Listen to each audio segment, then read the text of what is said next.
ये कहानी है तनाव के बारे में। इंसान तनाव में कोई भी काम अच्छे से नहीं कर सकता है। पुराने समय की बात है। एक राजा अपने राज्य में राज्य करता था। उसका राज्य बहुत खुशहाल था और राज्य में धन धान्य की कोई कमी नहीं थी। प्रजा और राजा खुशी से अपना जीवन जी रहे थे। लेकिन एक वर्ष उस राज्य में अकाल पड़ा और पानी की कमी के कारण फसलें सूखने लगी। इसी अकाल की स्थिति में किसान राजा को लगान नहीं दे पाए और इस वजह से राजस्व में कमी आ गई और धीरे धीरे राजकोष खाली होने लगा। ये सब होने से राजा का तनाव अब बहुत बढ़ गया। वो हर वक्त सिर्फ यही सोचता कि राज्य का खर्च कैसे चलेगा। कुछ समय के बाद स्थिति सामान्य हो गई और अकाल का समय भी निकल गया, लेकिन राजा के मन में अभी भी अपने राज्य के लिए चिंता थी। राजा के दिमाग में अभी भी हर वक्त यही रहता कि अगर राज्य में पुनः अकाल की स्थिति आ गई तो क्या होगा। इसके अलावा भी वो दूसरी चिंता करता रहता, जैसे कि पड़ोसी राज्य का भय और मंत्रियों का षड्यंत्र आदि। वो इन सब चिंता के कारण रात को अच्छे से सो भी नहीं पाता था। उसकी भूख प्यास भी इस तनाव ने छीन ली थी। वो अपनी हालत से परेशान था। राजा जब भी अपने राजमहल के माली को देखता तो आश्चर्य में पड़ जाता, क्योंकि दिन भर मेहनत करने के बाद वह सूखी रोटी भी मज़े से खाता और पेड़ के नीचे आराम से सोता था। राजा को कई बार उस माली से जलन भी होती थी। एक दिन राजा के दरबार में एक महात्मा आए।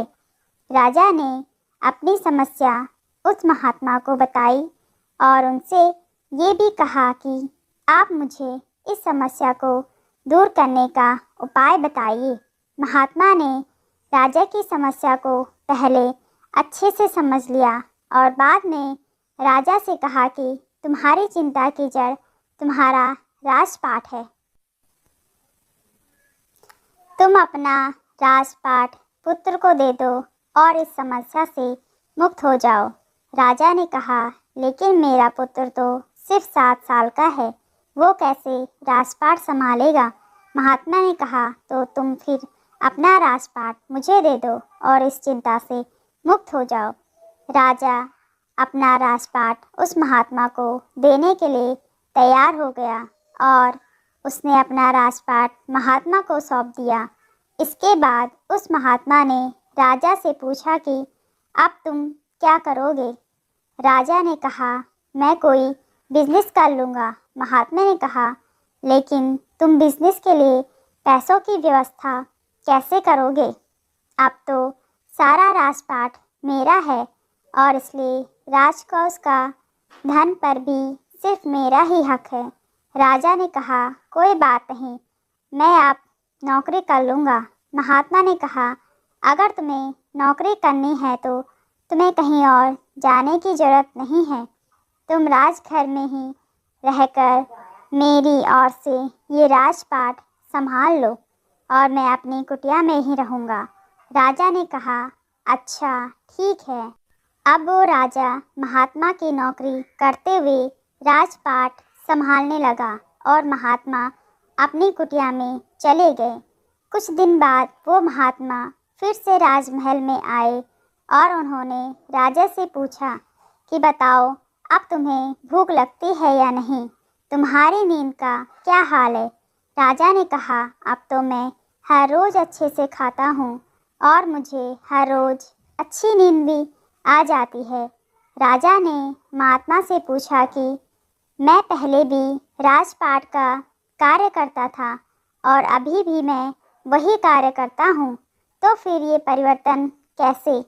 महात्मा ने मुस्कुराते हुए जवाब दिया कि पहले तुमने अपने कार्य को बोझ बना लिया था और तुम हर वक्त उस बोझ को अपने दिमाग में लेकर तनाव में घूमते थे, लेकिन राजपाट मुझे सौंपने से तुम अपना सारा कार्य अपना कर्तव्य समझकर करते हो और इसीलिए ही तुम अब तनाव मुक्त हो गए हो।